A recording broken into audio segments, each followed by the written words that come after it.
Student चलो इस question में क्या दिया हुआ है कि let RMS velocity of molecule of given mass of gas is C1 at temperature 27 degree Celsius. When temperature is increased to 327 degree Celsius, then RMS velocity is C2. Then ratio C2 by C1. Okay. Question में temperature दे के रखा है वो आपको और ratio of क्या निकालना है, आरएमएस वेलोसिटी निकालना है। बस टेम्परेचर किस में देख रखा है, डिग्री सेल्सियस में देख रखा है, उसको पहले केल्विन में कन्वर्ट कर लेते हैं, फिर आरएमएस वेलोसिटी का रेशो निकालने के लिए आरएमएस वेलोसिटी का फॉर्मूला लिखेंगे, प्रोपोर्शनलिटी लिख के उसको रेशो के फॉर्म में लिखेंगे एंड वैल्यू पुट कर देंगे। ठीक है, चलो तो पहले बात टेम्परेचर T1 कितना देख रखा है आपके पास, T1 इज 27 डिग्री सेल्सियस, तो इस 27 प्लस 273 कितना आ जाएगा, ये आ रहा है 300 केल्विन।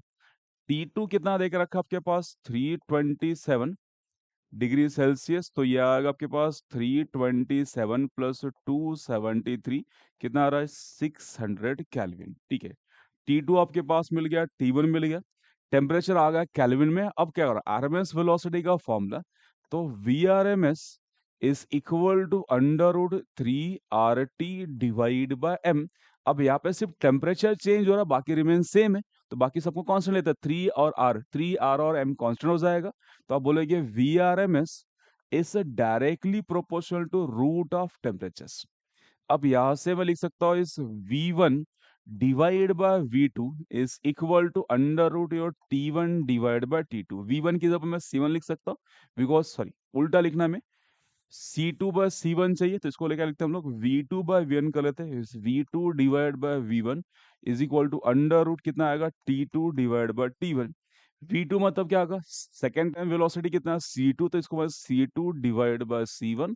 एंड टेम्परेचर कितना है T2 अपने पास 600, T1 कितना है 300, कैंसल होके कितना आ रहा है, √2 आ रहा है। तो C2 डिवाइड बाय C1 का वैल्यूज कितना आ रहा है, √2। क्लियर, चलो तो C2 बाय C1 इज √2।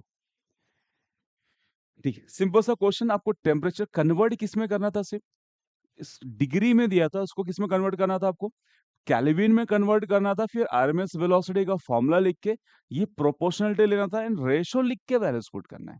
ठीक है, बस आप याद रखो ये रेशो लिखने आपको आना चाहिए, प्रोपोर्शनलिटी लिख के रेशो, अगर डायरेक्टली प्रोपोर्शनल तो यहाँ 2/1, तो यहाँ पे भी क्या आएगा 2/1 लेना है।